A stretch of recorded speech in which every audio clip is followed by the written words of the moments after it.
abadive usebya nicyo cyigisho kiganisha abantu kuri Kristo uvuga? Gukizwa kwawe biratureba keretse ushimye kuba umwana wo kurimbuka burundu. Ibyo bitabo abadive barabifite, nabyo kwizera kwabo gushingiye kuko bisimbura Bibiliya. Ndaza kuvuga impamvu izo mpaka rero ziri hagati yabo. Noneho bakavuga ngo twumvire Ellen White se cyangwa twumvire ibyo Musa yavuze. Ese byaturutse ku Mana aho ni he? Noneho bakarangiza batanze igisubizo ngo Ellen White yaravuze ngo ntabwo yagarukiye ku kuba ngo arahanura kuko bamwita ngo ni umuhanuzi, ahubwo yabaye n'umwigisha kuko yinjiye muri Bibiliya arayiforomata, ayiha umurongo, tangirira ku bami, bahanuzi, birabyo mbese ku isezerano rya kera abo bita abakurambere n'abahanuzi, yinjira mu isezerano rishya ubwo bita ngo wifuzwe ibihe byose, ubwo agiye kuri Yesu Kristo. Noneho yinjira mu byitwa intambara ikomeye nicyo yise, mbese yinjira mu buhanuzi. Ariko wakwinjiramo imbere mu myigishirize ugasanga ahubwo arigisha amategeko nk'agakiza, kandi ubumeze atyo aba ari umwanzi wa Kristo. Aha rero niho n'abandi bigisha ubuntu busaze nabo bagwira, kuko bageraho bakavuga ngo amategeko ntacyo akivuze, ngo ahubwo ni ubuntu, ngo kwizera icyo Yesu yakoze ngo birahagije. Noneho imibereho yabo ntibatera ipfunwe n'irindi tsinda rya Satani ariko rishyigikiranye n'iry'amategeko, byombi birakorana. Gute pase akaba n'urukundo rwitwa erotika rushingiye ku kurigira, urwo abahungu bagenda babeshya abakobwa ngo ndagukunda sheri we, uzagwaho nzagwa bene nk'ibyo ngibyo, nzakugwa hejuru, nzagira ni romantique.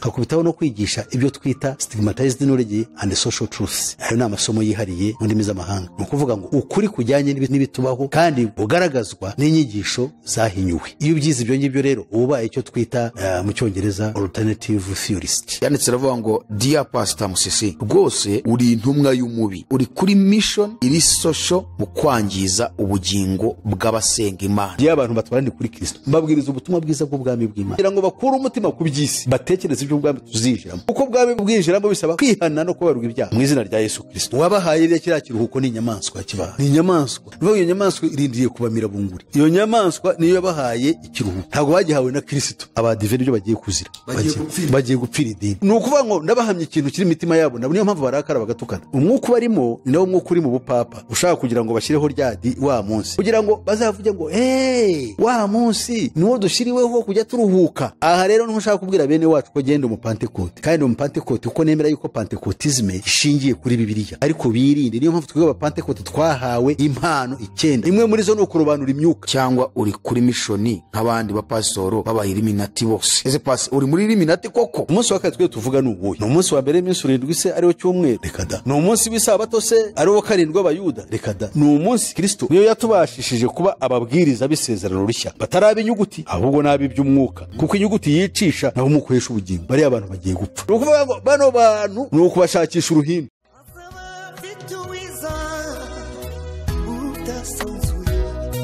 Azaba afite ingororano yo guhema buri wese, guhana n'imirimo yakoreye hano ku isi.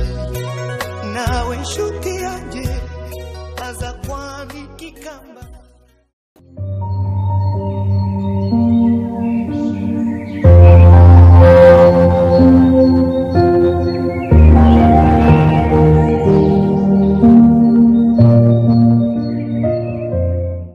Twongere tubasuhuze inshuti abavandimwe mwese muri hirya no hino mu bihugu bitandukanye, aho mukurikirana ubutumwa bwiza butambuka kuri Iron TV, ishakiro ry'ubutumwa bwiza ubwami bw'Imana. Turabifuriza amahoro y'Imana n'umugisha w'Imana no guhirwa mu byo mukora byose. Rero tunejejwe cyane uyu mwanya no kongera kugaruka kandi imbere yanyu mu kiganiro cyacu kimenyerewe na Pastor Musisi, kandi turishima cyane iyo mwandika komenti, bamwe babishima, abandi babigaya, abandi bagaragaza confusion bafite.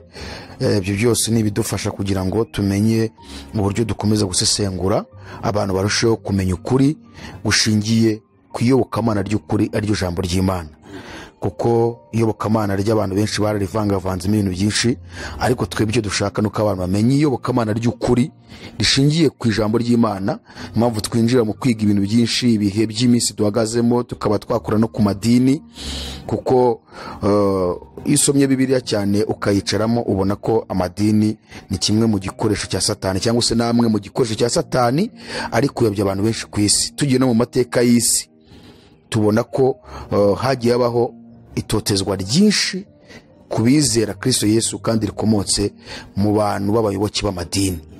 rero twebwe dushaka idini ry'ukuri nk'uko Bibiliya yavuze ko ari ugufasha imfubyi n'abapfakazi no kwirinda kutanduzwa n'iby'isi, nk'uko Yakobo yabivuze mu gice cya mbere umurongo wa 14 kugeza 23.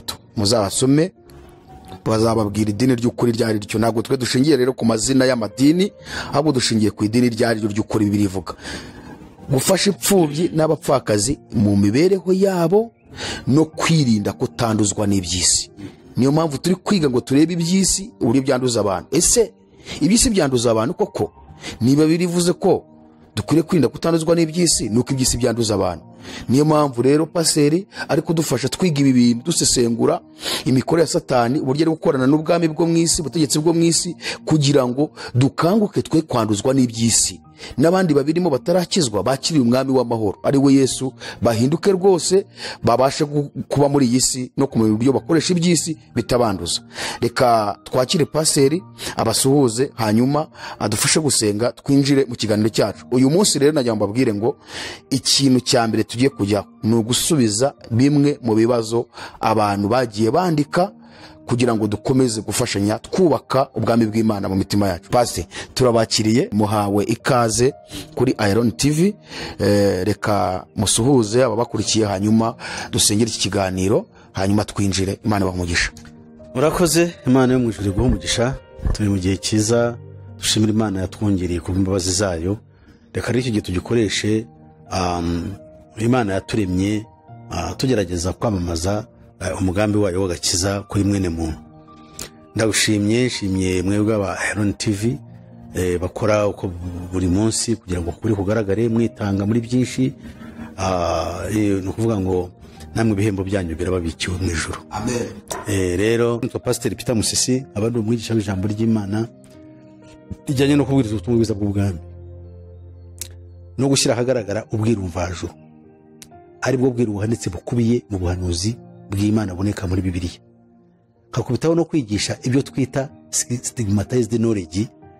Ayo ni amasomo yihariye, stigmatized knowledge and social truths mu ndimi z'amahanga. Ni ukuvuga ngo ukuri kujyanye n'ibitubaho kandi bugaragazwa n'inyigisho zahinyuwe, ibyo bita stigmatized knowledge, cyangwa ibyo abantu bagerageza guhishira no gupfobya babyita amazina anyuranye ngo conspiracy theory n'ibiki byose. Ibyo ndabyigisha. Iyo ubyize ibyo ngibyo rero ubaye icyo twita mu cyongereza alternative theorist. Yewe nk'abandi master muri alternative theory.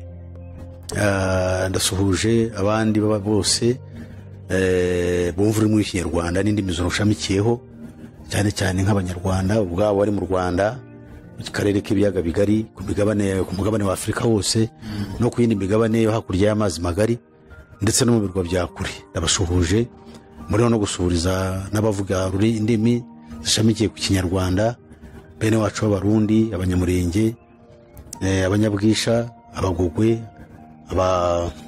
Abafumbira, Abahororo, Abahana, Abahangaza. Abo bose iyo nitegereje ururimi tuvuga, ibi tuvuga byabafasha mu buryo bw'umwuka. Rero Imana ibaho umugisha kandi bagirire neza. Hari n'abandi bantu bitwa Bahavu, numvise mu Kinyarwanda cyane, ba hano za Karehe muri Kongo n'abandi nk'abo ngabo. Imana rero ibaho umugisha cyane, abakunda kandi nibishoboka haraho ibi tuvuga bizagira n'umuzini n'ibizinyuranye, kandi nabwo bazabimenya. Imana rero ibaho umugisha kandi bagirire neza, turabakunda. Buhoraho Mana yacu niwe Mana y'ukuri, Imana ikora ibikomeye, igakora ibitangaza. Niwe udushyizeho, ntabwo wadushyizeho kugira ngo gusa tugere mu isi, ahubwo tugomba gusiga icyo bita track record. Ni ukuvuga umukururo cyangwa ikirari cyaho twanyuze, kugira ngo bigaragare yuko twabaye ingirakamaro mu isi. Abantu benshi rero banyura mu isi bagashyiraho ibirari byabo cyangwa imikururo, aho banyuze hagaragara, ariko bakaba barasize ibara. Abo ni nabo benshi bari mu isi. Rero turakwingize kugira ngo twebwe tugire icyo twakorera inyoko muntu nyuma y'ibihe nk'ibi ngibi n'abadukurikiraho, mu gihe ururimi rw'Ikinyarwanda ruzaba rugishobora kumvwa. Mana yanjye bazagira icyo bunguka. Nuko rero habwa icyubahiro, uyobora ururimi rwacu n'ubwenge bwacu, kuko ni wowe Mwuka Wera, ni wowe twibutsa ibyo tugomba kuvuga biboneye kandi bikwiriye. ubuntu kuri dufashe kugira ngo tuvuge ibikwiriye kandi biboneye, tubyambarije mu izina ryawe Kristo Yesu umwami wacu, amen. Ya, murakoze pase kudusengera kugira ngo twinjire mu kiganiro cyacu. Uyu munsi rero mbere y'uko wenda dukomeza ibindi biganiro, twari twasabye ko mwadufasha gusubiza bimwe mu bibazo abantu bagiye babaza, ariko cyane uko nitegereje ni abantu ubona bafite imyemerere yo mu madini. Yes. Rero twifuje ko mwadufasha kugira ngo dukomeze tuganire twinjira mu byanditswe byera, icyo ukuri kw'ijambo ry'Imana kugaragaza. Reka noneho dusome message. Mwanditse message nyinshi, ariko turabakunda cyane rwose, bitugaragariza ko mukurikirana inyigisho kandi mushaka kumenya.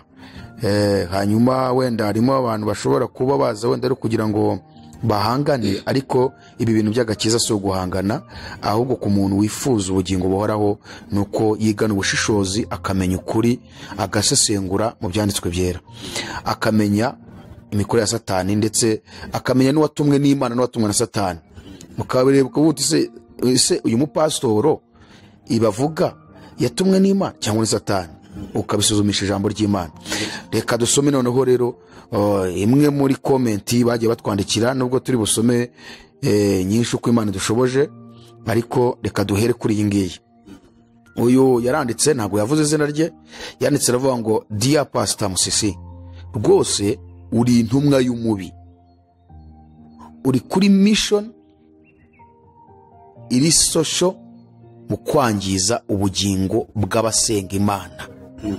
Twakwibariza icya mbere, iyo ujya kuri public ukavuga ko abadive bigishwa kuvugishwa n'imyuka mu mayerekwa nk'ay'abapantekote, hari umuntu wo mu madini yandi utazi ko tudakorana n'iyo system?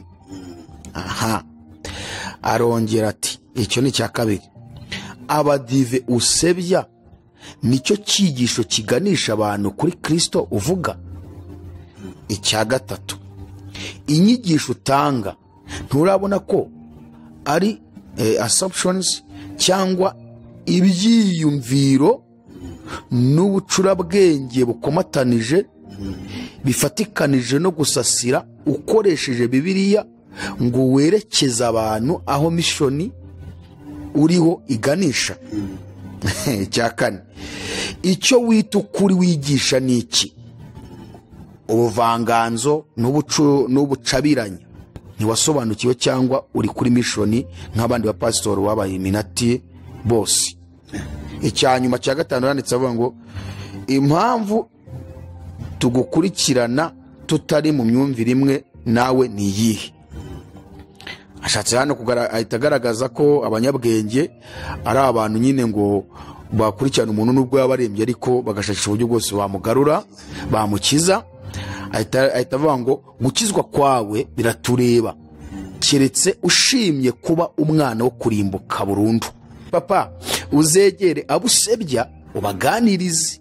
Artiste nk'umuhanga ugiye kubungura, uzamenya ko bafite umwuka w'Imana cyangwa ntawo. Be blessed.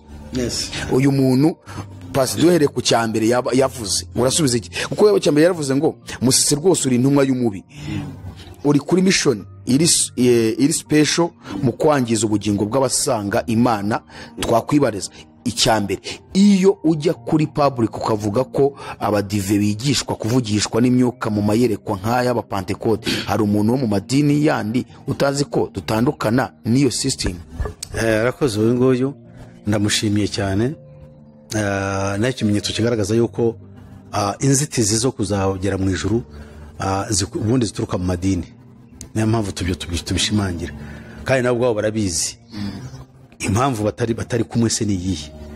Kuki se batemeranya? Kuki se badasengera hamwe? Kuki se batagira doctrine imwe ngo tuyikurikire?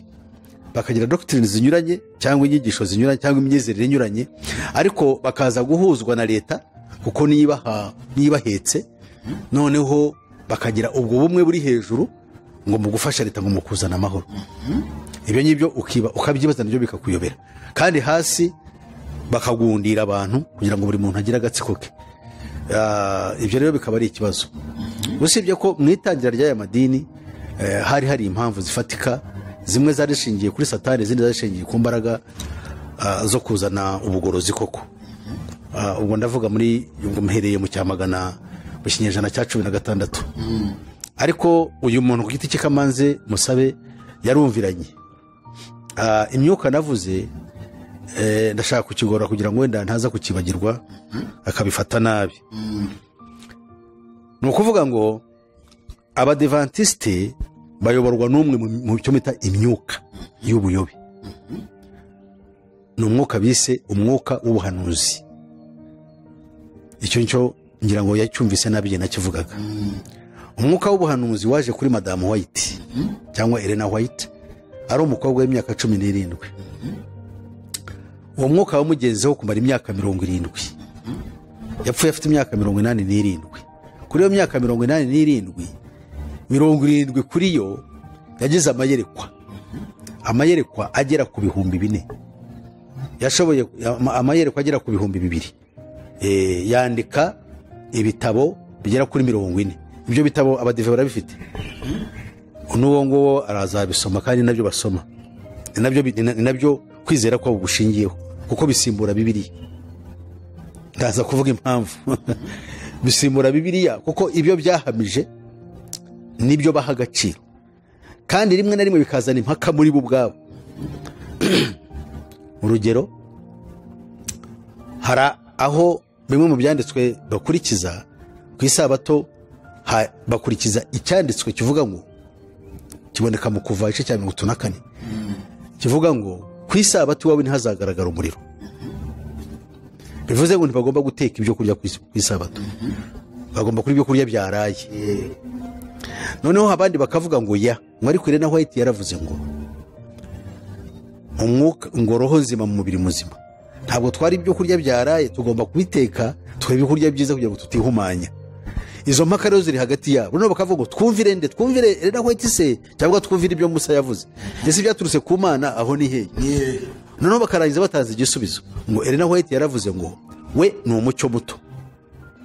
Icyo azavuga nihaboneka ibibiri nigaragaza yuko itatumvikana nacyo, bazafata icyo Bibiliya ivuga kuko Bibiliya ni wo mucyo munini.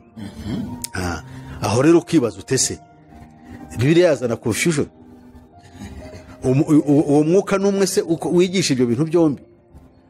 Ni ukuvuga ngo uwo mugore yakoze ibintu bikomeye. Muri ibyo bitabo 40 yanditse, yagerageje kwaniriza Bibiliya, cyangwa kuha umurongo ibyanditswe bya Bibiliya. Murova ari umugore. Icyo kintu ntabwo cyumvikana. Ntabwo yagarukiye kuko ngo arahanura kuko bamwita ngo ni umuhanuzi, ahubwo yabaye n'umwigisha kuko yinjiye muri Bibiliya arayiforomata. Bibiliya ubwayo ayitera hejuru, ayiha umurongo, atangirira ku bami, ku bahanuzi, mbese no ku isezerano rya kera, abo bita abakurambere n'abahanuzi. Yinjira mu isezerano rishya, uwo bita ngo wifuzwa ibihe byose, ubwo agiye kuri Yesu Kristo. Noneho yinjira no byitwa intambara ikomeye. Intambara ikomeye nicyo yise, mbese yinjira mu buhanuzi. Ibyo rero ubwabyo iyo ukurikiranye, kuko jewe ibyo narabikurikira nkabireba, nkabisoma, nkasanga koko ni umwuka, ariko uwo mwuka wari ugamije gusenya ubukristo, cyane cyane ubugorozi.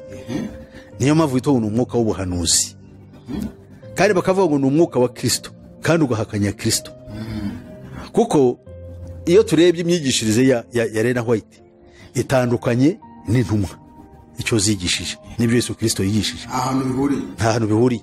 Kuko we yashimangiye ku gakiza, avuga Yesu Kristo nk'umukiza, ariko wakwinjiramo imbere mu myigishirize ugasanga ahubwo arigisha amategeko nk'agakiza. Kandi ubumeze atyo aba ari umwanzi wa Kristo, kuko Kristo ntabwo yari ayoboye ko amategeko ahari. Ndetse intumwa ze zisobanura ko amategeko ari ayera, turi aba kamere. Byumvikane ko amategeko ntashobora kudukiza. Icya kabiri, ntabwo bo barigisha ngo Yesu cyamuzanye umuntu kugira ngo tubashishe gukora ibyo amategeko asaba. Ibyo rero biba binyuranye na Kristo icyo yatwigishije. Kristo yigishije ngo cyangwa icyamuzanye kwari ukugira ngo umwizera atarimbuka ahubwo ahabwe ubugingo buhoraho, binyuze mu guhinduka umwana w'Imana, kubyarwa n'Imana ubwayo ikamuha kamere. Ibyo bintu abarwanya ibyo bintu bafite confusion bazana, icyo bizera ntibakizi. Muri uru rwandiko Pawulo yandikiye Abagalatiya igice cya 3 umurongo wa 19 haravuga ngo none se amategeko yazanywe n'iki? Cyo ni ikibazo. Amategeko yazanywe n'iki? Kuko Aburahamu nta mategeko yahawe, na Yosefu n'abasogokuruza bari muri Egiputa nta mategeko bari bafite. None se yazanywe n'iki? Bibiliya yasobanuye ngo yategetswe hanyuma kubw'ibicumuro kugeza aho urubyaro ruzazira urwasezeranijwe. Yes, kugeza aho urubyaro. None se urwo rubyaro rwavugaga ninde? Ni ukuvuga ngo aya mategeko batweretse yuko yategetswe kubera igicumuro, kubw'ibicumuro byari mu bantu. Icya kabiri batuvuga ati kandi ayo mategeko azageza aho urubyaro ruzazira. Iki mu kidusobanurire ni ukuvuga ngo urubyaro rwategetswe nirumara kuza amategeko ntabwo azongera kwigishwa nk'inzira yo gukiranuka k'umuntu. Azigishwa kugira ngo amenyekanishe icyaha, kuko ntabwo twayakuraho. Ariho kugira ngo tubwire icyaha icyo ari cyo. Iyo tumaze kuyareba turireba tukivaho, kuko turemye mu ntege nke. Ndetse ubwacu tugiye kuvuga ngo amategeko twajya duhora mu marira, kuko ntabwo twashobora ubwacu kuyahindura. Aha rero niho na babandi bigisha ubuntu busaze, bwa buntu bigisha nabo bagwira, kuko bageraho bakavuga ngo amategeko ntacyo akivuze, ngo ahubwo ni ubuntu, ngo kwizera icyo Yesu yakoze ngo birahagije. Noneho imibereho yabo ntibatera ipfunwe. Aba rero nabo n'irindi tsinda rya Satani, ariko rishyigikiranye n'iry'amategeko, byombi birakorana. Gute pase? Ubwo hari abashyigikiye amategeko, hari n'abandi bashyigikiye ubuntu. Ubwo bamwe bararengera se bakarengera amategeko, abandi nabo bakarengera ubuntu. Bajya ku mategeko bakayigisha ariko batazi icyo bavuga, kuko ni Pawulo yaravuze ngo ntabazi ibyo bashegera. Bavuga iby'amategeko ariko ntibazi ibyo bashegera ibyo ari byo, kuko amategeko ubwayo ni isezerano, kandi amategeko burya afite uko ameze. Ni ukuvuga ngo ni isezerano ryihariye. Iryo sezerano ryihariye rero rifite n'uko rikurikizwa, kuko ntabwo ushobora kujya mu isezerano. Umwanditsi w'igitabo cy'Abaheburayo yaravuze ngo habonetse rishya, none ngo iyo ikintu gishaje kiba kimaze kuba gikuru, kikaba gize cyo kuvaho. Noneho rero ntabwo wabigenderamo byombi. Ubigenderemo byombi ubazanye confusion, ahita afata kimwe cyangwa ukarorera. Ariko icyo nzo bagenda mu isezerano rya kera, ariko bakihisha Satani akabaha kugira ngo bihishe inyuma y'ijambo Kristo, bavugiye Kristo, bagaragare nk'abakristo ariko ntawe bahuriye nawe, kuko icy'ingenzi cya Kristo ntibakivuga. Icy'ingenzi cya Kristo se ni ikihe? None ubwo abo ngabo urimo kuvuga ni abayoboke b'idini ya Adventiste. Kristo, impamvu tuvuga Kristo ni isezerano rikomeye cyane ryo kuba urubyaro rw'Imana. Kuba urubyaro rw'Imana nko biritweretse igihe urubyaro ruzazira. Ese urwo rubyaro rwaraje ari rwari rwaza? Urwo rubyaro ni indi. Urwo rubyaro ni rwo Aburahamu yasezeranyijwe yuko amahanga yose yo mu isi azaherwa umugisha muri we Aburahamu. Kandi urwo rubyaro si amategeko. Urwo rubyaro nta nubwo ari Abayuda cyangwa Abisirayeli. Oya, urwo rubyaro ni Kristo. Ni wasezeranyijwe yuko ari uzahesha abantu umugisha. Nese uwo umugisha ni uwuhe? Uwo mugisha ni ubugingo buhoraho. Mu buhe buryo se? Mu guhabwa umwuka wera w'Imana, ari we kimenyetso cyo gutoranywa kwacu. Mu rwandiko rwandikiwe Yohana rwa mbere igice cya 3 umurongo waho wa 21 aravuga ngo kugera ku murongo wa 24 ngo bakundwa, imitima yacu nitaducira urubanza turatinyuka imbere y'Imana, kandi icyo dusaba cyose tugihabwa nayo kuko twitondera amategeko yayo tugakora ibishimwa imbere yayo. Aha rero twumvise niyo mpamvu Bibiliya ikwiriye gusobanurwa n'umwuka wayanditse. Ntabwo ushobora gusobanurwa n'umwe mu myuka ya Satani nk'uriya witwa umwuka w'ubuhanuzi, kuko umwuka w'ubuhanuzi uvuga ku mategeko udutwara muri Yohana igice Yohana 14:15. Noneho bakatangira iyo bageze kuri muri Yohana 14:15 ntabwo basobanura amategeko yariyo, basubira kuri yandi yaraharatuwe ku mabuye. Kandi nanone Paulo nk'uyobowe n'umwuka wera yagaragaje yuko amategeko yaharatuwe ku mabuye atari yo gakiza kacu, kereka yanditswe mu mitima yacu. Ayanditswe mu mitima yacu rero ntabwo ari yandi yaharatuwe ku mabuye yaje akimukira mu mitima yacu. Ko bigenze bityo abafarisayo baranayambaraga, bari bafite no kunshunda z'imyenda yabo, yabaga baranafite no mu mitwe yabo, ntabwo yabakijije. Niyo mpamvu babajije Yesu, umwe muri bo w'umuhanga, ati mwigisha tubwire itegeko rirusha yandi gukomera n'irihe. Yamazaga icyo kuko bashaka kugira ngo amategeko barebe yuko yazi. Bibyumvikane ko bari bayafite mu mitima. Ese niba bari bafite imitima yabo batagomye no kugenda wenda bayasoma, bari bayafite mu bwenge bwabo no mu kumenya kujya atabakijije. Abadive baravuga ngo yaje kugira ngo ya mategeko yimuke aveho yanditse ngoze mu mitima yacu, yandi 10. Kandi iyo uvuze amategeko 10 ntabwo ubuzanye isezerano rya kera uko riri, kandi nanone ntabwo ukuriye kurigenderamo ko ntabwo urizi.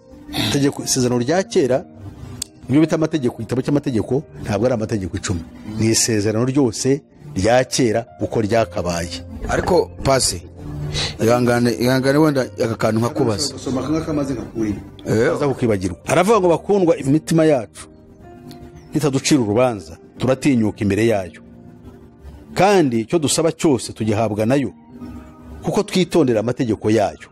Aha rero tugikurira amategeko yayo avugwa ya mwuka. Aragira ati itegeko ryayo niri, nuko twizera izina ry'umwana wayo Yesu Kristo. Urumva yuko bije amategeko y'umwuka yariyo kwizera izina ry'umwana w'Imana ariwe Yesu Kristo. Ubundi itegeko niryo rije ahubwo ry'umwuka dukwiriye kuba twumva. Kandi iyo ugiye mu by'amategeko ni uguhakana Kristo, ntabwo bumwizera. Uba wizera agakiza gaturuka mu mategeko no kuyirata, kuko bavuga ko aribo birata gusohoza amategeko. Nyariko saba Abadive bonyine banyumve neza, ari n'abapantekote bo munsi wa 7, ari n'abatista bo munsi wa 7. Nuko Abadive gusa bakunda ari bo kwiyamamaza ngo nibo bashaka kugaragara yuko ari bo bonyine b'amategeko, ariko hari n'abandi. Hari icyo Yesu yadutegetse tubona muri Yohana igice cyaho cya 13 yabona ku murongo wa 34, itegeko rishya twahawe. Aha rero aha ngaha Yohana arongera kutwibutsa nk'intumwa ya Yesu. Ibi Yohana yabyandikiraga itorero ryari ryaramaze kwizera. Aravuga ati itegeko ryayo ni nuko twizera uwo yatumye ari we mwana wayo Yesu Kristo. Icya kabiri, kandi tugakundana nk'uko yadutegetse. Kwizera Yesu Kristo tukanakundana, cyo kintu cyitwa urukundo ni kizatuma abantu bacirwaho iteka ku isi. Tubisoma muri Yohana 25, muri Matayo 25 kuva ku murongo wa 31. Abazacirwaho iteka abatazagaragaza ibikorwa ariko bakoreshejwe n'umwuka wera by'urukundo bazacirwaho iteka.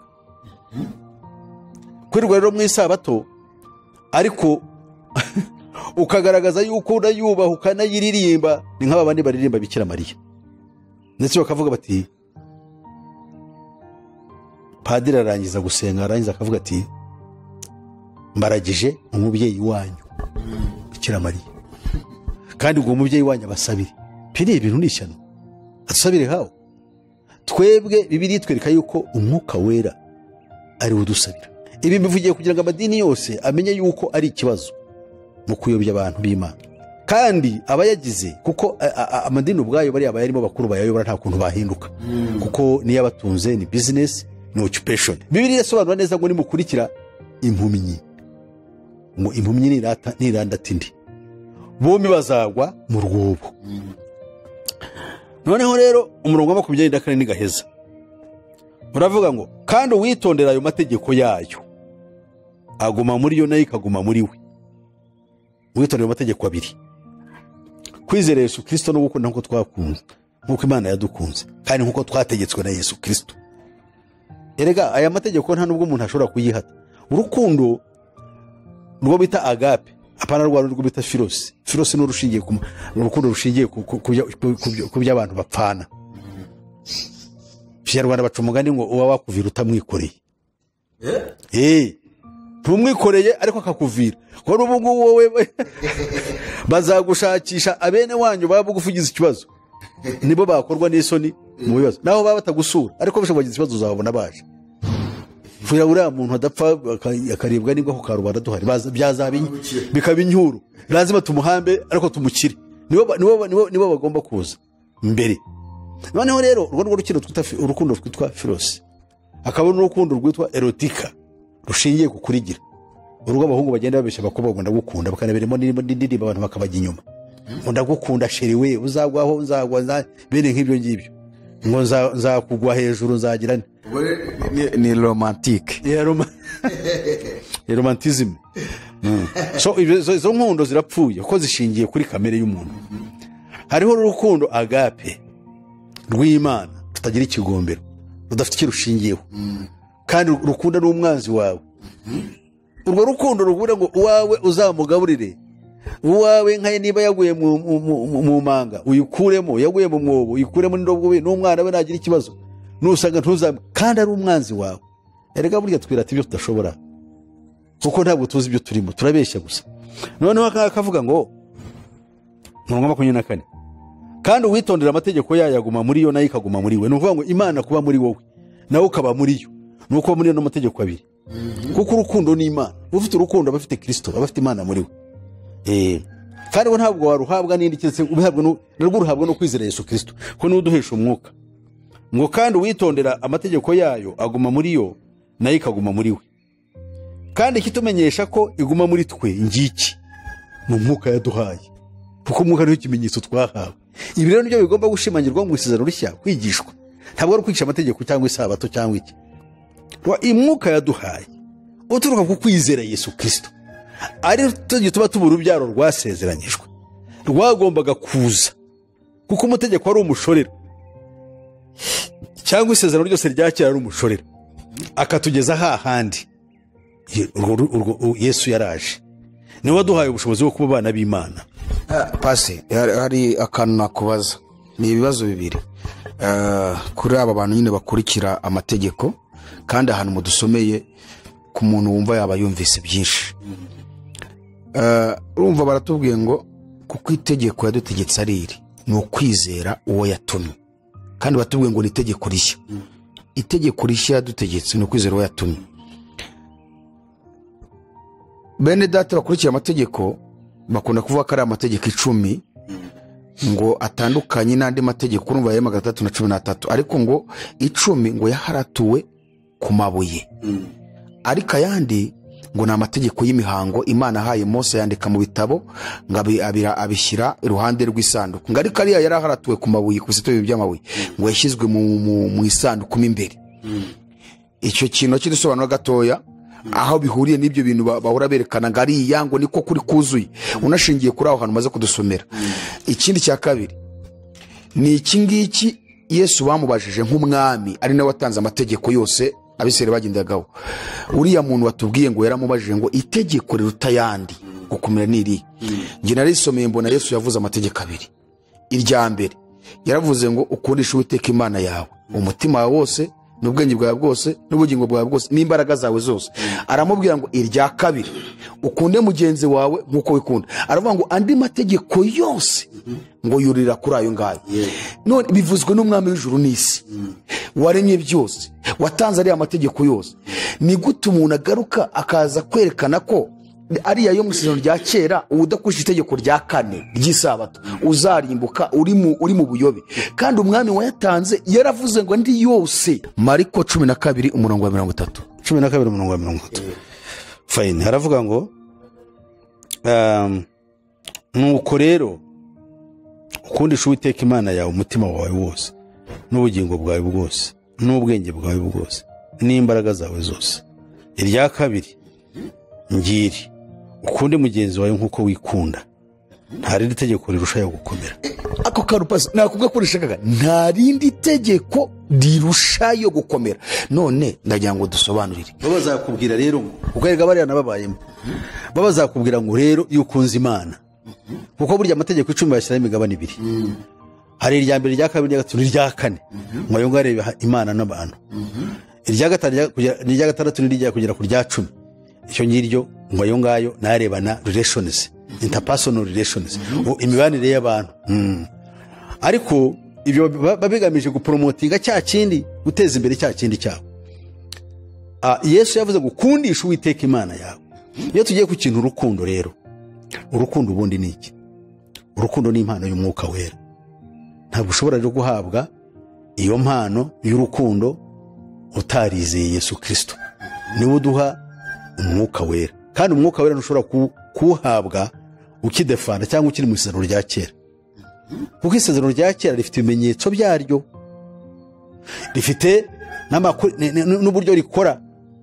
Ubundi isezerano rya kera rimwe imigabane 2 kandi rikagira n'amasezerano 2 n'ibimenyetso 2. Ejo ni irya kera ry'amategeko. Tusanga biraza no gufasha gusubiza n'abandi benshi. Iyo turebye mu Itangiriro 17 umurongo wa 11 gatwe ku murongo wa 9, ngo Imana yongera kubwira Aburahamu iti, nawe uzakomeza isezerano ryanjye, wowe n'urubyaro rwawe ruzakurikiraho kugeza ibihe byanyu byose. Urumva iri sezerano rihawe Aburahamu, rihawe n'urubyaro rwe ruzakurikiraho. Kandi uru rubyaro wibuke yuko Aburahamu yabyaye abana benshi, ntabwo yabyaye umwana umwe. Muri abo bana yabyaye b'abahungu bagera ku bana 8. Umwana ufite isezerano ni Isaka wenyine. Isaka abyara Yakobo. Aha rero hari abakurikiza iri sezerano rya mbere ariko batari mu rubyaro rwa Yakobo, tuvuge nka bene Esawu, nka bene Ishimayeli. Iri sezerano tugiye kubona bararikurikiza, ariko irya kabiri tugiye kubona ntibarikurikiza ko ntiryabahawe. Reka turirebe. Aha ngaha aravuga ati, wowe n'urubyaro rwawe ruzakurikiraho kugeza ibihe byabo byose. Iri ni ryo sezerano ryanjye muzakomeza, riri hagati yanjye namwe n'urubyaro rwawe ruzakurikiraho. Umugabo wese muri mwe azakebwa. Umurongo wa 11, muzakebwa umunwa w'ibyo mwambariye, kizaba ikimenyetso cy'isezerano ryanjye namwe. Umuhungu wese muri mwe uzaba amaze iminsi 8 avutse azakebwa, bigeze ibihe by'ingoma zanyu zose. Uzaba avukiye mu rugo rwawe cyangwa utari uwo mu rubyaro rwawe, waguzwe n'ifeza n'abanyamahanga, uvukira mu rugo rwawe n'uwaguzwe igiciro, bakwiriye gukebwa. Kandi isezerano ryanjye rizaba ku mubiri yanyu, ribe isezerano rihoraho. Kandi umugabo utakebwe umunwa w'icyo yambariye azakurwa mu bwoko bwe, ngo azaba yishe isezerano ryanjye. Uwo ni Uwiteka.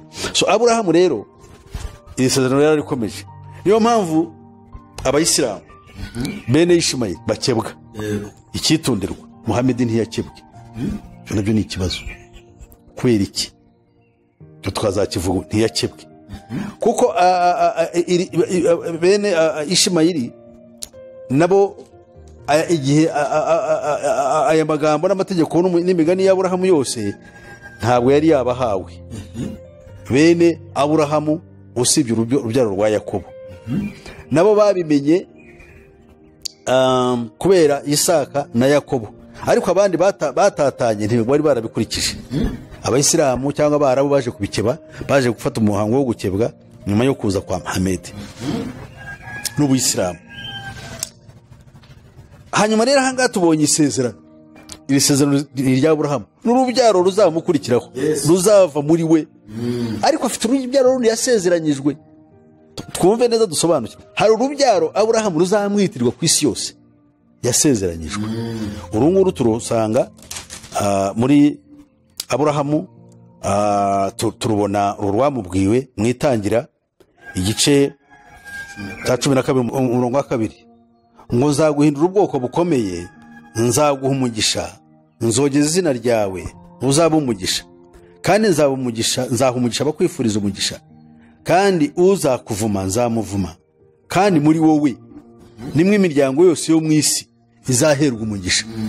Aha rero nabyo tugomba kubisobanuka tukabisobanura tukavuga umugisha Aburahamu yasezeranyijwe natwe tuzahabwa nk'abanyamahanga b'indimi zose ni uwuhe? Ni isabato? Ese ni ugukebwa? Ahangaha niho abantu batamenya neza ibintu aho biri. Isezerano rya kera rero cyangwa amategeko y'isezerano rya kera, isezerano rya kera turyita amategeko. Reka turebe mu Kuva, turebe irindi sezerano ryavutse, turebe nabo ryahawe.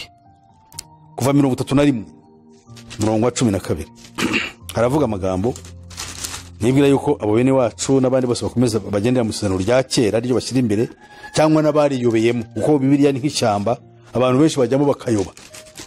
Turabafite benshi bayobye baraho. Udafite uri kuyoboramo iri shyamba riragoye.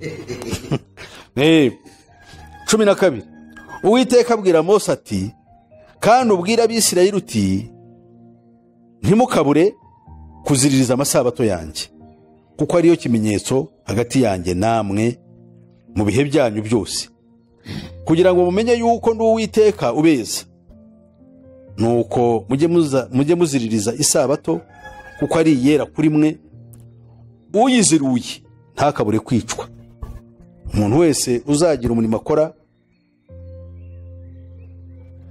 kuri yo azakurwe mu bwoko bwe. Mu minsi 6 aba ariyo birimo ikorerwamo, ariko uwa 7 ni isabato yo kuruhuka yerejwe Uwiteka. Uzagira umurimo akora ku munsi w'isabato ntakabure kwicwa. Nuko Abisirayeli baziririza isabato kandi bajye bayitondera mu bihe byabo byose, ibe isezerano ridakuka. Tubonye hari bene Aburahamu bamukomokaho, no tubonye na bene Yakobo bamukomokaho, aribo Abisirayeli. Abisirayeli bahawe iryabo sezerano rirabareba nk'Abisirayeli bakomoka mu miryango 12, nkuko no gukebwa kureba bakomoka mu rukiryi rwa Aburahamu bose. Ahangaha rero turimo tumaze kubibona, kandi biravuze ngo mu bihe byanyu byose. Ibihe byabo se ni ibihe? Ni ibihe by'isezerano rya kera. Aho kantu nakumvise, ibihe byabo byose byagombaga kurangira ryari se? Byagombaga kurangirana urubyaro rwasezeranyijwe ruje, wa rundi watubwiye ari rwo Yesu. Kandi urwo rubyaro nirwo Imana ifitemo intérêt, nirwo Imana ishaka, nirwo Imana ifitemo interest cyangwa inyungu. Urwo rubyaro rwasezeranyijwe rwaraje, rumaze kuza se hakurikiyeho iki? Reka umwanditsi w'igitabo cyo Gutegeka kwa 2 asobanura neza ibyerekeye ibi bintu. Niringiye ko abazumva ikiganiro kizabafasha, kuko Bibiliya tuyisoma natwe tuyumva kandi tukitondera ibirimo. Ntabwo dushaka kugira ngo turimbuke nkuko bamwe babitekereza. Murongo wa 15 Gutegeka kwa 2 ibice 5 murongo wa 15 aravuga ngo, kandi ujye wibuka yuko wari umuretwa mu gihugu cya Egiputa. Uwiteka Imana yawe igukuza y'amaboko menshi n'ukuboko kurambutse. Nicyo cyatumye Uwiteka Imana yawe gutegeka kuziririza umunsi w'isabato. Impamvu zirasobanutse. Ni bande babaye mu gihugu cya Egiputa imyaka 400? Abisirayeli. Urubyaro rwa Yakobo. Ruzamutse ruvuyeyo, Imana iruhisezerano ryiyongera kuri rya riri ryo gukebwa. Iyo ni ry'isabato. Kandi mbere ntiryari ryabahawe, ko Aburahamu ntabwo yaravutse isabato, ntabwo yigeze ayibwirwa. Bo bashaka kwereka ngo yarayiruhukaga. Ukibaza yayiruhukaga hehe se? Kandi Pawulo adusobanurira neza ngo Aburahamu yakijijwe no kwizera. Ngo wizera nkawe n'abazakizwa. Ntabwo rero ari amategeko yakoraga, aho ntabwo tuyazi. Nabo ntabwo bashobora kubyerekana yuko Imana yahaye Aburahamu amategeko arimo no kuruhuka isabato. Pase uvuze icyo kintu, ndibuka ko hari umuntu twigeze kuganira, we agerageza kunyumvisha ukuntu Aburahamu yahawe amategeko. Yabishingiye mu itangiriro kiriya gice cya kabiri ahatubwira kuva ku murongo wa mbere uburyo Imana yaremye ibintu byose ikaruka ku munsi wa karindwi. Noneho aravuga ngo ntabwo Imana agomba guhamagara Aburahamu ngo ibure kutamubwira kiriya kintu cy'uko yaruhutse ku munsi wa karindwi, ngo Aburahamu rero ngo ubwo Imana yamubwiye kagomba no kuruka kuri uwo munsi. Ariko nta hantu Bibiliya tugaragariza ko Imana yabibwiye Aburahamu. kandi Bibiliya ivuze ngo amategeko yahawe kubw'ibicumuro ngo urubyaro rutari rwaza. Nta kindi yahawe amategeko. Amategeko yahawe na Mose, kandi amategeko yahawe abana ba Isirayeli. Ko turabona yuko Aburahamu n'urubyaro rwa mbere rurimo na Ishimayeli na bene Ketura ntabwo bahawe amategeko. Iyo baza guhabwa ayo mategeko nibo bajya kuba bafite isezerano ryayo, ariko ntibarihawe. Amategeko yaje hanyuma ahabwa Mose wo mu rubyaro rwa Yakobo, ayaha ubwoko bwe. Niho n'isabato yaziye. Isabato kumvise impamvu yaje nuko bari abaretwa, Imana ikabakuza y'amaboko arambutse. Irabura ngo bajye bibuka baruhuke, bajye bibuka yuko Imana yabaruhuye, bityo baruhure n'abandi bantu, abaretwa babo, abagaragu, abaja babo n'inyamaswa batunze, baruhuke. Aho rero icyo kintu tubakimenye neza. Noneho umuntu yabaza ngo ariko se wowe noneho ibyo uvuga ntitubyumva, nose twe turuhuke ryari? Cyo tugiye shaka kugeraho. Mbere yuko icyo kigeraho bukazigamya ku kantu naje katubwira, ni ikibazo nshaka kukubaza kugira ngo kidusobanurire, kuko numvisha ukora no ku Basilamu. Itegeko ryo gukebwa ryahawe Yakobo, ryahawe Aburahamu Prito, ariko bizakomeza no ku rubyaro rwe rwose. Hanyuma kuri Yakobo abamukomokaho bahabwa itegeko ry'isabato ry'ikiruhuko. Bivuga ngo hari ugukebwa, hari no kuruka ku munsi w'isabato cyangwa ku munsi wa karindwi. None kuki Abayisilamu bakebwa ntibakurikize itegeko ry'isabato? Icyo ni icyambere. Icya kabiri, kuki Abadivantiste bubahiriza itegeko rya kane ry'isabato ariko ntibakebwe? Ibi bintu urabisubiza uti? Icyo nawe nakikubaza. Niba kuko Abadivantiste abenshi muri bavuga ko ari bo Bayuda, muri Bayuda basigaye bakavuga ko bari Abayuda ngo Imana yabaciye kuko batizeye Yesu. Bo nibo Bayuda bakumatigije byombi, kuko bizeye Yesu kandi bakaba ari n'Abayuda mu mategeko. Babambaritse se amategeko ko mudakebwa no kubera iki? Nyine urumva ni ikibazo, kuko kugira ngo amategeko abe yuzuye harimo uwanditse hano ntabwo turasoma, we yanditse aravuga ngo rimwe ryonyine, ngo niko birivuga ngo ni wica rimwe nande uzaba wayisha.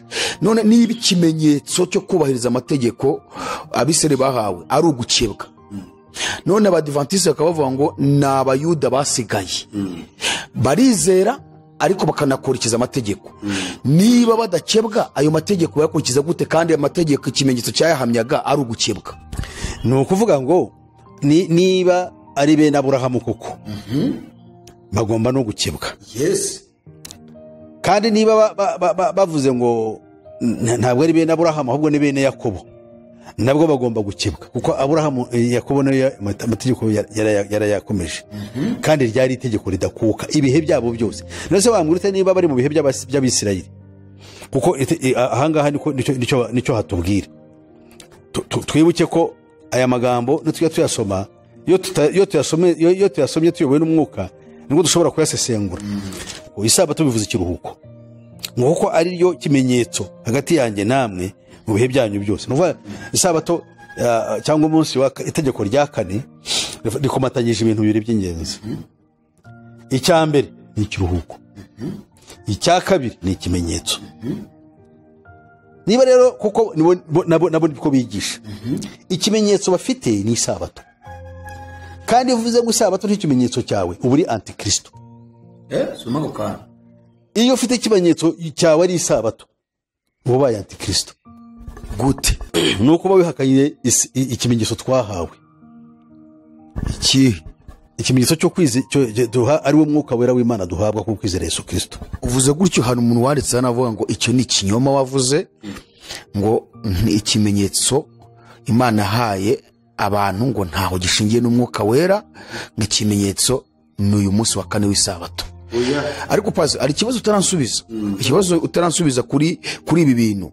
Niba abadivantisite batubahiriza itegeko ryo gukebwa kandi bakurikiza itegeko rya kane ry'isabato, ese ubwo bari mu murongo wa nyawo w'amategeko yose, cyangwa n'ubundi nabo bararyishe nubwo barwanira itegeko rya kane ry'isabato, nabo ubwo ntabwo bari mu murongo wa nyawo wuzuye kuko badakebwa?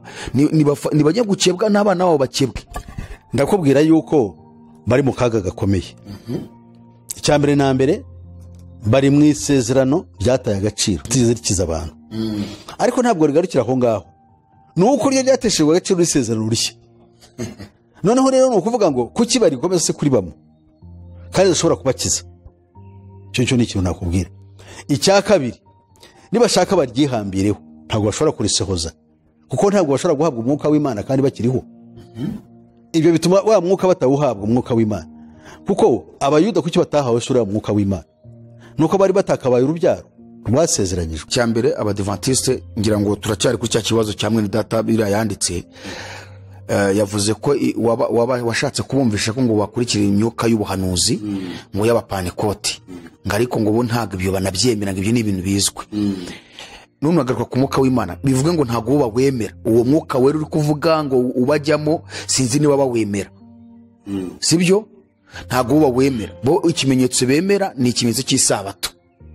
Ni nayo mpamvu bahakana ibintu by'impano, izi mpano z'ubuhanuzi n'iyerekwa n'ibindi, no kuvuga ngo ngiye ngo nuzo umwuka wera, ibyo ntabwo babyemera. Ikibazo rero kirariho kikerekana ko bafite ibibazo. Biriya bintu barabyemera kuko nabo bayoborwa na politike cyangwa na system ishingiye ku mayerekwa. Elena White yarerekwaga, yagize amayerekwa 200,000, yandika ibitabo 40, yandika ibyo bita verses cyangwa Icyongereza babyita ngo ni articles cyangwa udukuru tugufi 5,000. Noneho rero amaze kubyandika, amaze ibintu byose kubyandika, na amayerekwa. Cyakora hari icyo yihanije, yarabwiye ngo niwe muhanuzi wa nyuma, nta wundi nyuma ye, nta wundi. Niyo mpamvu rero aho barahapfira. None ibindi byose bo bareba we gusa. Ibigi babihuriyeho n'abasilamu, ko burya abasilamu bazi ngo Muhammad sallallahu alaihi wasallam ko bamwita ngo niwe muhanuzi wa nyuma. Ariko si Muhammad gusa, hari ikindi cyo tubizo gusoma, hari n'uwavuze ko Branham ariwe muhanuzi wa nyuma. Nibwo buyobe bw'aba bantu. Ni ukuvuga ngo ikintu cyitwa umuhanuzi wabo fondateri niwe mu by'ukuri asimbura Kristo, niwe muhanuzi wa nyuma. Yesu yaravuze ngo umuhanuzi wa nyuma ni Yohana Batista. Undi uvuga niwe muhanuzi wa nyuma azagibwaho n'urubanza rwo kuyobya abantu. Twe tuzi yuko umuhanuzi ari Yohana Batista. Ubona yakurikira umwami wacu. Basogokuza bavuga Imana yavuganaga nabo nyuze mu kanwa k'abahanuzi, ubivuganira nabo nyuze mu kanwa k'umwana wayo ari we Yesu Kristo. Ni utuvugisha natwe uyu munsi akatuyobora mu byo tuvuga ubu, ni uvugira muri twe. Nubwo hashize imyaka 2,000 umwuka amanutse. Ni ukuvuga ngo agakosa bakoze cyangwa uyu mugore yabakoreye, we yagaragaje ko umwuka w'ubuhanuzi uhari, ariko asoza avuga ko ari we wa nyuma, abandi bahanuzi bose bazaza si abahanuzi. Kandi ibyo nta bihuriye ko nta umwihariko we n'abandi bahanuzi bose b'ibinyoma. Ibyo niko babikora. Fondateri wabo babwire ko nta kintu, uvuga ngo abatangiye kubabwira batinya guhanura no kugira ikindi bakora, aba bakanze ngo tuzagira ubundi bwenge bashobora kungurwa n'umwuka w'Imana, aba bazirikiye ahantu. Ikindi cyose kizaza tuvuye ku mwuka wera bazakirwanya, kuko bazafata uwo mwuka ntabwo tuwemera. Turemera uriya wa Elena White. Elena White yari umugore, ntabwo byemeye yuko umugore yigisha cyangwa ngo ayobore itorero ry'Imana. Bibiliya ibira, ariko baramukurikira. None ugasanga afite imbaraga kurusha abandi bayobe bose, usibye Muhammad. Abandi bayobe bose uyu mugore abarusha imbaraga bo mu bukristo. Abitwa Branham, abitwa abayehova, abo bose ni abagabo babazanye, kimwe n'abitwa abamurimuri, ariko bafite imbaraga zikomeye ku isi, ku buryo bije no mu buhanuzi bakaba batwereka ko hamwe no kurangira ku isi igiye kuzira icyumweru. Igiye kuzira icyumweru nk'ikimenyetso cy'inyamaswa. Kandi ibi ngibi cyo bashatse kuvuga biravuga iki? Ikimenyetso cy'inyamaswa kuke ari icyumweru. Ubundi munsi wa mbere y'iminsi 7 niwo Yesu yazukiyeho. Intumwa n'abigishwa ba mbere nibo bajyaga bahuriraho kugira ngo bibuke umukiza. none uwurwanya cyangwa uwuhindanya akawuhinda isura ni antikristo. Kuko uwo munsi ni umunsi Yesu yategetse itegeko rikomeye ngo mujye mukora ibi buri gihe kunyibuka, kugira ngo munyibuke. None umunsi wo kumwibukiraho baragira ngo uzimangatanye. Byatangiranye na Kiliziya Gatolika wihindura umunsi wo kuruhuka. Kuko umwami w'abami Konstantino mu mwaka wa 321 mu kwezi kwa gatatu k'uwo mwaka 321 nyuma ya Kristo yashyize itegeko ridakuka, kuko yari amaze guhinduka umukirisitu. Ari nabwo Roma nkirisitu yatangiye. Noneho ashyiraho itegeko rivuga ngo uwo munsi w'icyumweru ubaye ikiruhuko mu bwami bwa Roma. Ubaye ikiruhuko, abakirisitu b'icyo gihe n'abandi bose barabyishimira, ariko mu by'ukuri bari bakuyeho ikiruhuko twemera twebwe tugendera muri Kristo. Ntabwo icyumweru nubwo cyatucyemera cyangwa umunsi wa mbere y'iminsi 7 ntabwo ari ikiruhuko kuri twe, ahubwo ni umunsi wo kwibuka. Yes. Kandi uwo munsi tugaterana. Iyo duteranye rero ntabwo bivuze ngo turaruhutse. Amateraniro si cyo kiruhuko. Amategeko yavugaga ikiruhuko cy'umubiri, ariko twebwe mu mwuka twahawe ikiruhuko cy'umutima. Cy'umwuka mu mutima. Umutima wo mu mitima. Burya intambara nyinshi n'akaga kenshi tugira kaba mu mitima yacu. Ntabwo habe n'akanga n'amara kaba mu miruho yacu. Iyi miruho turuha turayiruha. Ariko kuko tutari abacakara mu gihugu cya Egiputa, ntabwo tuziririza uwo munsi ngo twibuke ibyo ngibyo. Ahubwo icyo dukora ni iki: turuhuka, twibuka uburyo twari abacakara b'icyaha, kandi tubyibuka buri munsi. Kandi tuba turuhutse buri munsi, kuko dufite ibyiringiro. Twaba mu miruho, mu mihati, mu ntambara, mu nzara, mu makuba, tuba turuhutse. Turuhuka mu ki? Mu byiringiro byo bishingiye ku isezerano ry'agakiza twahawe. Aha niyo mpamvu Yesu yavuze ati nimuze mwese abarushye n'abaremerewe. Muze mwese abarushye n'abaremerewe, nanjye nzabaha iki? Mwese abarushye n'abaremerewe nimuze munsange ndabaruhura. Mwemerewe kuba abagaragu banjye munyigireho, kuko ndi umugwaneza kandi noroheje mu mutima, namwe muzabona uburuhukiro bwo mu mitima yanyu.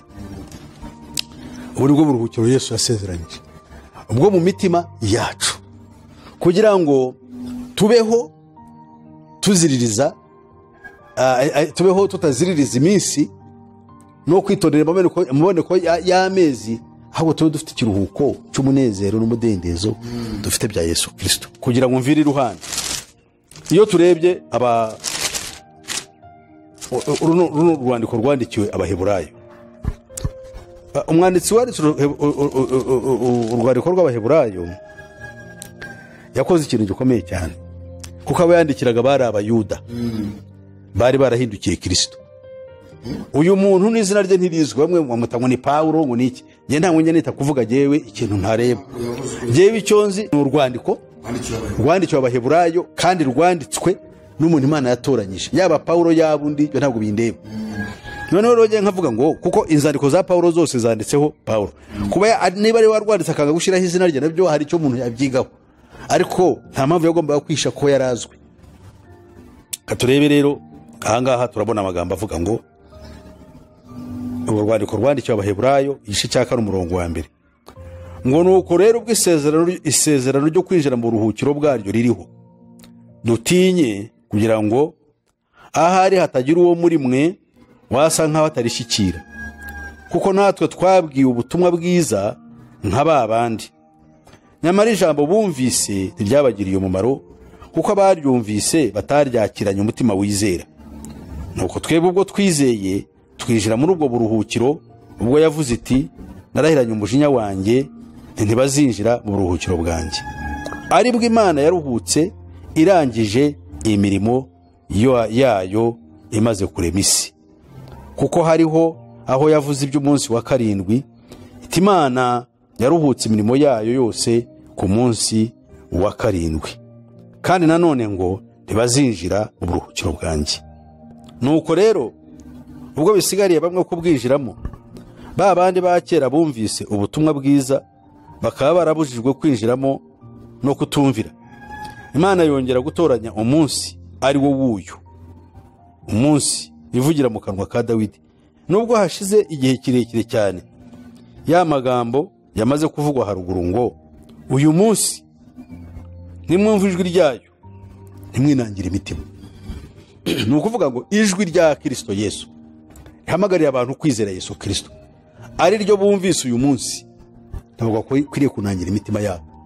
Kuko iyo winangiye umutima wanyu ntiwizere Yesu Kristo, icyo gihe uba wigumiye, kuko ntabwo wumviye.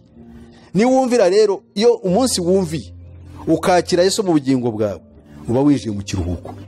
Cya kiruhuko Imana yaruhutse imaze kurema ijuru n'isi, ukinjiramo iyo umatangiye kwizera. Noneho ukaba utangiye urugendo rwo kuzakirizwamo burundu, urangije urugendo rwo mu isi, ukazaruhukana n'Imana buziraherezo. Iyo ukiri ku isabato rero, cya kiruhuko cy'Imana ntabwo uzakigeramo. Wakigeramo utese? Kandi Imana yaravuze ngo yashyizeho undi munsi wa karindwi, ivugira mu kanwa ka Dawidi. Kandi Dawidi yabivuze isabato ihari, inaziririzwa mu Bisirayeli. Ariko Imana iravuga ngo abo ngabo ntibaruhutse kuko batumviye, ntabwo bizeye Imana. Imana yongera gutoranya rero ibyo munsi wa karindwi. Umunsi wa karindwi tuvuga ni uwuhe? Ni umunsi wa mbere w'iminsi 7 se ariwo cyumweru? Reka da. Ni umunsi w'isabato se ariwo karindwi w'Abayuda? Reka da. Ni umunsi Kristo umwakiriyeho, nibwo winjiye mu kiruhuko. Niyo tegeko rya kane, aha niho ryinjirira. Itegeko rya kane ryahawe Abisirayeli, kuko ibibutsa yuko bari abaretwa, akuwe mu buretwa mu gihugu bwa Farawo.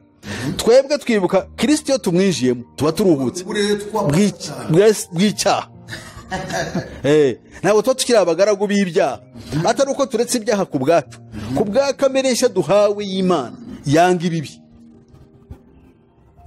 byose. Ubwo rero iri tegeko rya kane rirakomeye cyane ku bakristo b'ukuri, ariko kandi rirapfuye ku bagikurikiza amategeko yaratuwe ku mabuye. Ako kasobanurire agakantu kuki bavuga ngo ari 10 yaratuwe ku mabuye, ngo niyo nyayo, ngo ngayimihango niyo yakuweho, niko bavuga. Ntabwo babizi, kuko abakorinto, urwa kabiri rw'Abakorinto rusobanura neza icyo kintu cyubajije. Muri uru rwandiko Paulo yasobanuye neza abanyamugisha twebwe atuvugaho muri aya magambo. Reba Abakorinto ba 2:3. Aravuga mbese noneho dutangiye kwiyogeza cyangwa dukwiriye inzandiko zo kutwogeza mwandikiwe, cyangwa zanditswe namwe nk'uko abandi bamwe bajya bazishaka? Nimwe rwandiko rwacu twanditswe mu mitima yanyu, urwo abantu bose bamenya bakarusoma. Ahangaho urumva icyo bishatse kuvuga? Abantu bahawe umwuka w'Imana nibo bafite urwandiko umuntu areba akarusoma. Ntabwo tubasomera kureba ngo ni isabato, oya. Ahangaha rero, kuko iyo ruza kuba isabato ariyo abantu bareba, abantu baheraho basoma, wenda amategeko aba yarabafashije. Ahangaha yarakuvuga ngo kandi koko biragaragara ko muri uru rwandiko rwa Kristo rwanditswe natwe, rutandikishijwe wino, ahubwo rwandikishijwe umwuka w'Imana ihoraho, rutanditswe ku bisate by'amabuye, ahubwo rwanditswe ku mitima, ku by'inyama, ari byo mitima yanyu. Ibisate by'amabuye hari byari byanditseho, ngo byararangiye. Ahangaha Paulo arashaka kuvuga kuki se yaza ibisate by'amabuye akabivugaho. Dore impamvu avuga murongo wa 4: ibyo nibyo byiringiro twiringira Imana ku bwa Kristo. Ibyiringiro byacu nuko dufite umwuka wera mu mitima yacu, kandi imyuka dufite umwuka wera dufite imitima yacu, ntabwo ari Yesu uvuga ngo dukomeze amategeko, ahubwo ni kamere nshya y'Imana ituma abantu batubona bakabona ko turi abakristo koko, kuko twambaye we imitima yacu. Agakomeza agira ati rero murongo wa 5: si uko twihagije ubwacu ngo dutekereze ko ikintu cyose nkaho ariko cyaturutseho, ahubwo tubashishwa n'Imana, niyo yatubashishije kuba ababwiriza b'isezerano rishya, bataraba inyuguti ahubwo nabi by'umwuka, kuko inyuguti yicisha naho umwuka uhesha ubugingo. Bariya abantu bagiye gupfa, barigisha ibintu by'inyuguti ariko dufite ishyano.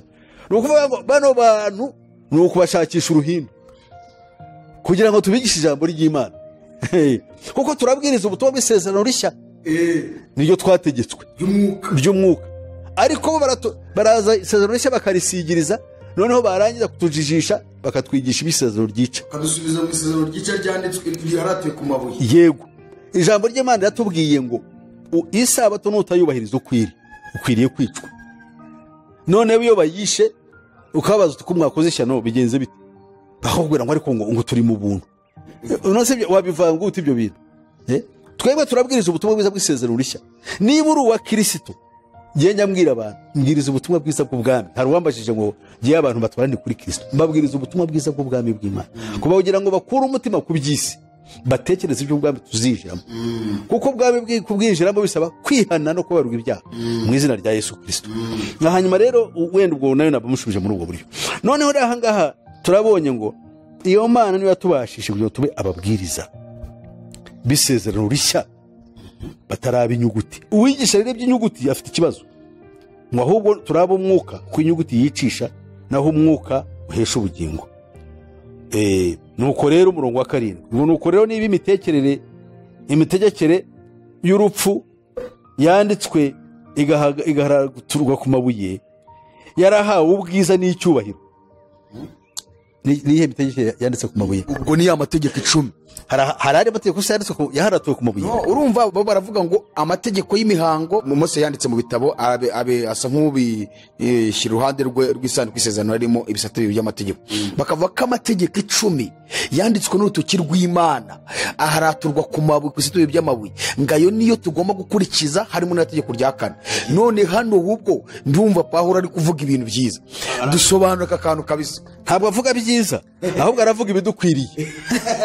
Ngo nuko rero niba imitegekere y'urupfu yanditswe igaharaturwa ku mabuye, yarahawe ubwiza n'icyubahiro, bigatuma Abisirayeli badashobora kwihanganira gutumbira mu maso ha Mose.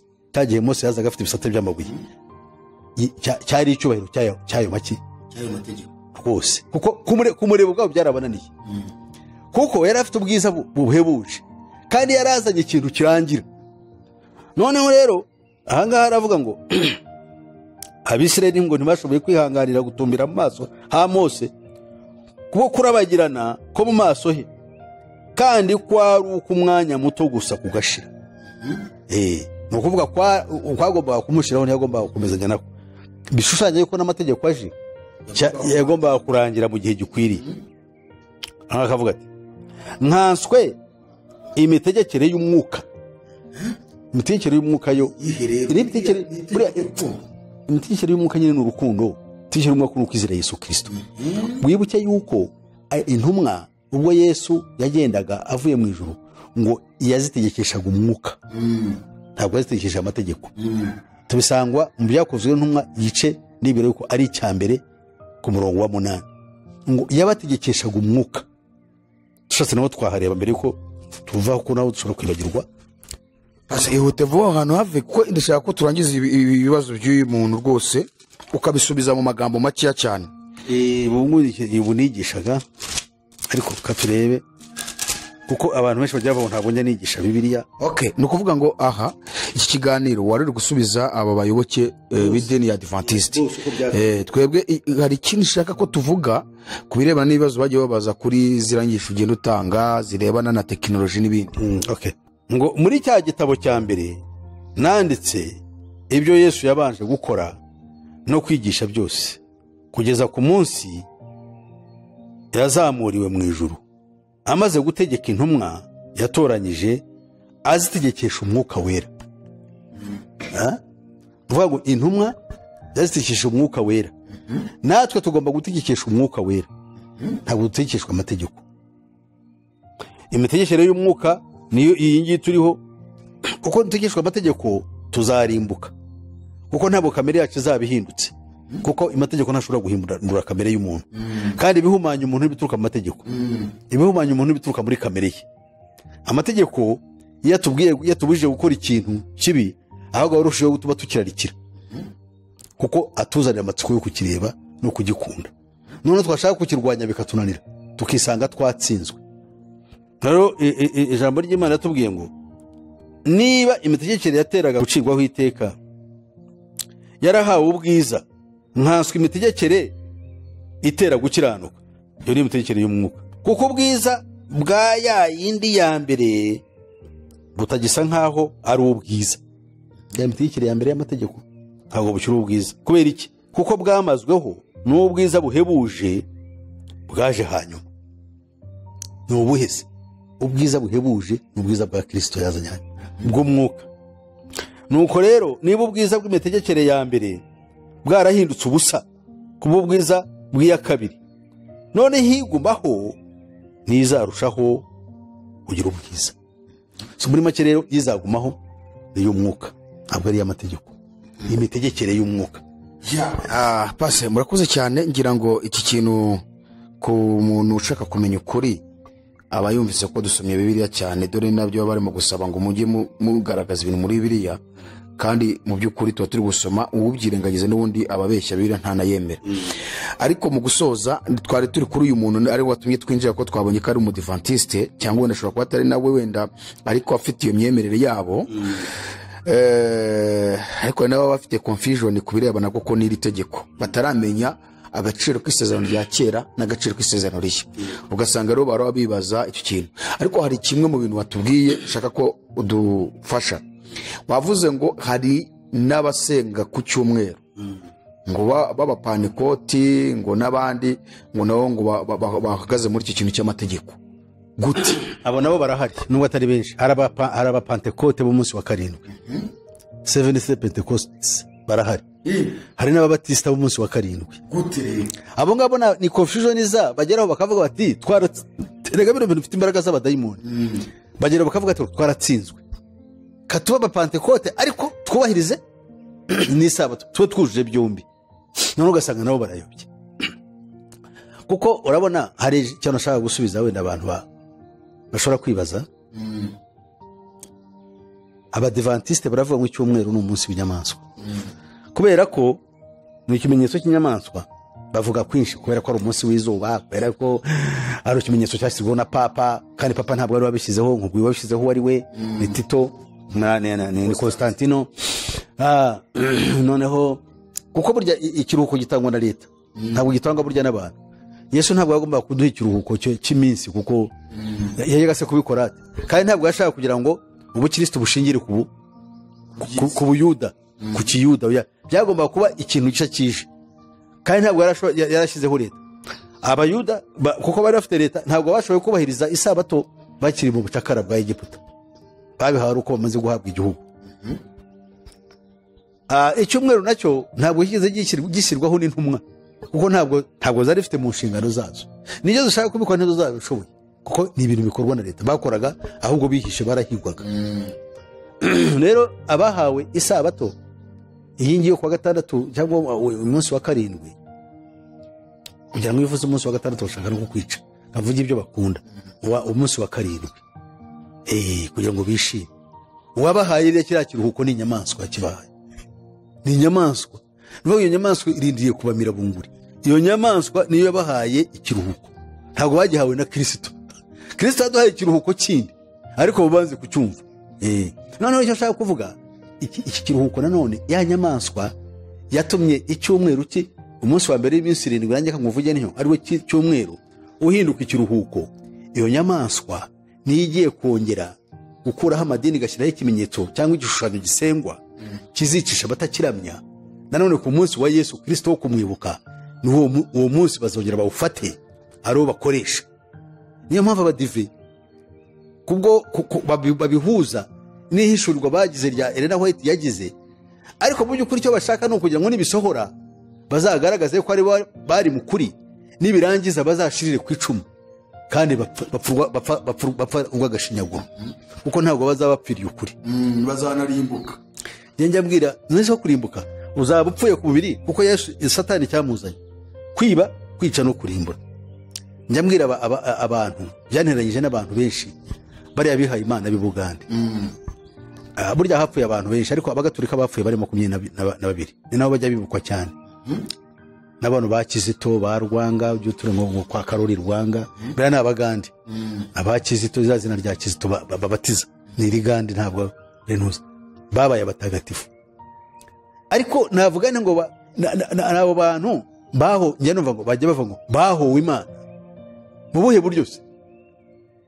None se ibyo Kiliziya Gatolika yabigishaga ryari ijambo ry'Imana, bahowe idini. Abagande babivuga neza, bafiriye idini, bivuze ngo bapfiriye idini, ibyo bazize ni idini, ntabwo ari agakiza.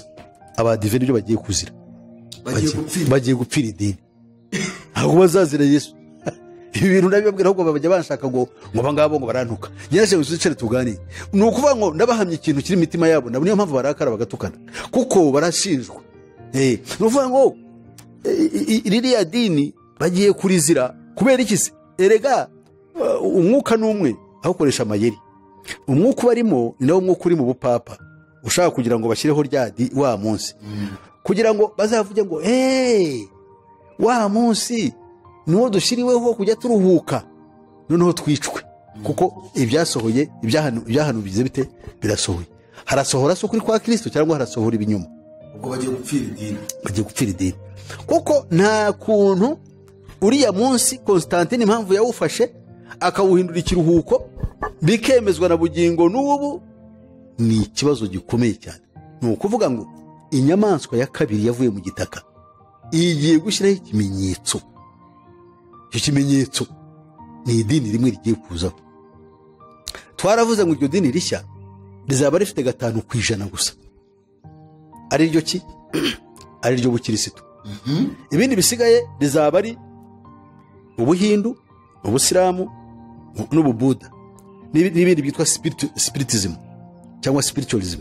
Ubwo ibyo ni ibi spiritism ni iby'umwuka nk'ibubona mu barokore. Erega byo tugenda mu Pentecote, bano bazi yuko mvuga iyo ndwanya abapantekote, abantu z'abadeve bonyine cyangwa abagatolika, ndwanya n'abapantekote. Ubu abapantekote ntabwo tukigisha kugira ngo abantu bahabwe umwuka w'Imana, ahubwo abantu bafite ibyo ta spiritism, aribyo bigiye nabyo bizaba birimo muri iyo dini rishya. Ibintu by'imyuka, nk'iyi myuka yo gukora ibitangaza, imyuka yo gutitira, imyuka yo kwikubita hasi, imyuka yo kuruka, imyuka yo guhanura cyangwa kuragura, ari byo abantu bashaka. Kandi Bibiliya bisobanura ikavuga ngo abo ngabo batyo Imana izaboherereza ubushukanyi bwo minsi y'imperuka. Uwo murongo ndashaka ko uzatuganizaho igihe cyagiye, ariko uwo murongo ndashaka uzatuganizaho witonze, abantu bakawumva bagasobanukirwa iki kintu ko bishoboka ko Imana ishobora kohereza umwuka w'ibinyoma mu bantu kubera ko imitima yabo ari byirarikiye. Yes, ni ukuvuga ngo ubundi Imana ntabwo ari umugome, ariko icyo urwanira kwihorera nk'uko yahaye Abisirayeli, kuko bayanze bagashaka umwami, iraborohera, ariko bazabona ingaruka zabyo. Ahubwo hari naho batse Mose inyama bashyiraho agahato, Imana ibaha ngo n'inyama zibaca mu matwi nahi. Kuko nyine bari bafite irari. Aha rero ntushaka kubwira bene wacu ko genda umupantekote, kandi umupantekote uko nemera yuko pantekotisme ishingiye kuri Bibiliya, ariko birinde. Niyo mpamvu twebwe abapantekote twahawe impano 9, imwe muri zo ni ukurobanura imyuka, kandi biratubwira ngo umugenzura imyuka kwese utavuye ku Mana.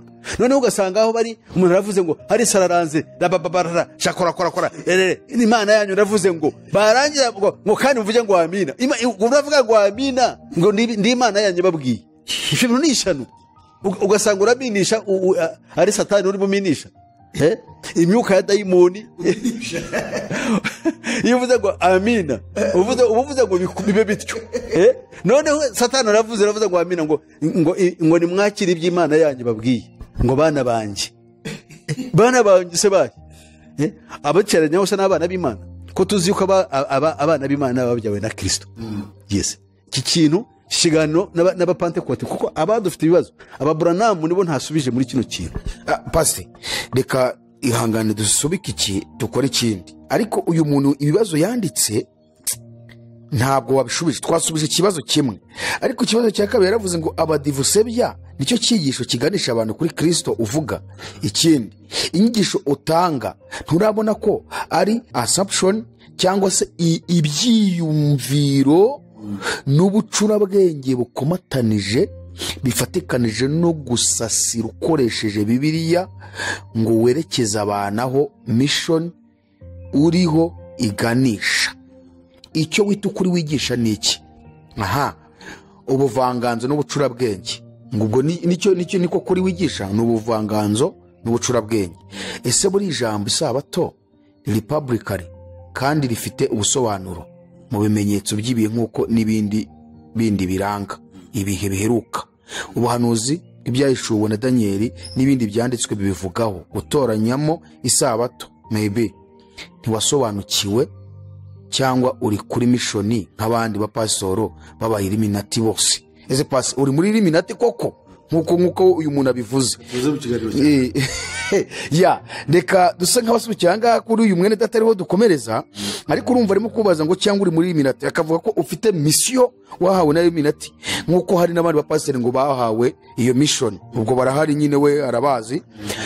Ariko jewe mu kintu wenda navuga nuko abantu duhora tubibutsa tunababwira ngo ese hari umuntu nawe waba ufite ubumenyi ku birebana n'ibiri hano mu isi, ku birebana n'amadini runaka, ku birebana mbega n'iyobokamana, akaza tukamuhuza na Pastor Musisi, hanyuma mugakora ikiganiro kugira ngo mubwirize abantu isi yose bamenye ukuri rwose. Niba uhari, reba nimero yacu aho hasi, urayibona rwose, aho uri kurebera ikiganiro urayibona, hanyuma uduhamagare cyangwa twandike kuri WhatsApp tuguhuze na Pastor Musisi. Niba ushaka umwe cyangwa babiri cyangwa batatu, ariko icyo dushaka nuko abantu bamenye ukuri, mutagira ngo wenda twihariye ibintu cyangwa pastor yihariye ibintu ashaka kuvuga wenyine.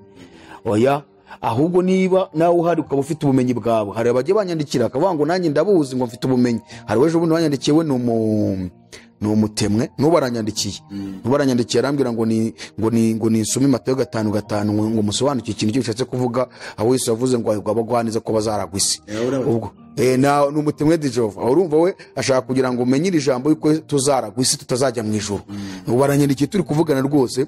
Ubwo rero giye naramubwiye niba wumva hari ubusobanuro, kuko yaravuze ngo uriya musaza ngazi ibintu ngari kunge murenzeho nk'ibyo nzi ngo namuriye nawe ngo rero ngo agereka kwifatira abantu. Ndamubwira niba koko uhari ukaba ubifite, ngwino mbahuze, ngo yango twebwe ngabatemwe ngo ntago tugiye ngo twemerewe. None se kuki mutemererwa kandi misiyo Yesu ari kuvuga ngo mugende mu mahanga yose? Ariko ngo Yesu ngo yigishaga urwo kurundi, ariko ni nawe yigishaga mu biterane. Ni ukuvuga ngo dutumwe kujya kubwira urwo kurundi, ako dutumwe no guhagarara mu mihanda no mu masoko na hehe public tukigisha abantu. Bari kiganiro cyo kuzakurikira iki nari kizaba kijyanye n'ibyo ngibyo, dusubiza ibyo bibazo byose kugira ngo bive mu nzira, be kujya batwitiranye. Tugarukira ahangaha rero. Niki cyane mwavuga? Cyo navuga cyanyuma nuko ngewe nshimangira ku buryo budasubirwaho yuko imyizerere ishingiye kuri yobokamana rigizwe n'amatsinda menshi yitirwe Kristo, yose harimo ubuyobe. Bityo rero bikaba dukwiriye muri kino gihe cy'imperuka guhagurukira gutunganya ibintu byose tukabishyira ku murongo, noneho bikajya ku kuri kweruye. Nubwo ayo madini twebwe ubwacu tutayakuraho, ariko agiye gukurwaho vuba ko shebuja wabyahetse n'igiye kuyakuraho. Kuri maraya ukomeye igiye kuribwa n'inyamaswa, igiye kumira bunguri, ishireho igishushanyo gisengwa, kandi bizayorohera kuko ntibagifite n'imbaraga, ntibagifite n'intege. Ibyo Satani ashyiraho ku mugaragaro bikavugwa, ntibashobora kubikomozaho, barabitinya, ahubwo bakomeza gusaba besha abantu inyamaswa ibyo bategetse kugira ngo bazane amahoro ku isi bakabyitabira. Ariko ibihakanye inyamaswa ikora, ahubwo ugasanga bafatanyije nayo. Ibijyanye na Bibiliya bakabiceceka kugira ngo batiteranya. Abandi nta n'ibyo bagiye muri ibyo ntibatahamagawe n'Imana. Nta shyaka nk'iryo Mika umuhanuzi yari afite igihe yabwiraga Isirayeli igicumuro cyayo, akabwira na Yakobo icyaha cye. Rero abantu bakeneye bameze nka Mika umuhanuzi mu gihe cye, yabwiye Isirayeli mbere yuko Babiloni izi kabatwara, igatwara abana ba Isirayeli Nebukadinezari agasenya Yerusalemu. Mika umuhanuzi na Yeremiya bahanuriye abo bantu, ariko ntibumvise. Hanyuma muradufasha gusenga. Igituma tuvuga gusenga, dutangira dusenga kugira ngo Imana ibane natwe, ibyo tuvuga tube tubihabwa n'Imana. Igituma dusoza dusenga no kugira ngo Imana imanure ubwenge mu bantu, ibumvishe ibyo tuvuga. Muradufasha gusengera aba bantu rero kugira ngo Imana irusheho kubungura ubwenge, hanyuma muratanga na adresse zanyu. Nkaba rero ngiye kubasengera, mbwira ngo niba mushaka kugira ngo munkurikire, wandika inomero yanjye ya telefone 0788 50 56 76. Diaspora bandika plus cyangwa akamenyetso ko guteranya, washyiraho 250 788 50 56 76. icya kabiri hari urubuga ngira rwitwa Pastor Peter Musisi Official. Urwo rubuga nzagenda ashyiraho inyigisho zo kwigisha. Rwo ntabwo urubuga rw'ibibazo, ntabwo ari urubuga nk'urunguru. Izi ni imbuga zinazo zikora umurimo ukomeye wo kunkoresha za interview, nkavuga ibintu byinshi nk'uko umwuka aba yabishatse. Ariko hariyaho nkora icyo bita systematic teaching. Ngisha ubu ngubu hari ikiganiro cyitwa ubuyobe mpuzamadini. Abandi abafite amadini bazakurikiza izo nyigisho. Ubu turimo twavuye iruhande twigisha ubuyobe bw'Abisirayeli n'Abayuda muri rusange, uburyo bayobye Kristo kandi we yari yarasezeranyijwe. Turi hafi kuzirangiza tukinjira mu buyobe gatolika, hanyuma tukinjira no mu bindi Satani yakoresheje kuza kwinjira mu bukristo, cyane cyane ubwo yazaga aziye mu ishusho cyangwa mu gitwikizo cy'Ubuyisilamu. Ibyo rero tuzabyigishaho, hanyuma ubwo bizakurikira kwigisha kuri gatolika uburyo yavuye ku rufatiro.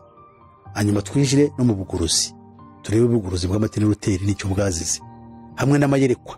Amadini yaje ashingiye ku mayerekwa, tuzayavuga uburyo yaje kurwanya ubugorozi, akarwanya na Pentecote yaje cyangwa yagiye kugaragara mu kinyejana, mwitangira cy'ikijana cya 20. Ubwo rero ndabararitse mwiyandikishe kuri urwo rubuga, ibintu byose muzajya mubihasanga. Kugira ngo urujyeho wandika PR. cyangwa PR. Peter Musisi Official. PR bivuze pastor, ni initials za pastor.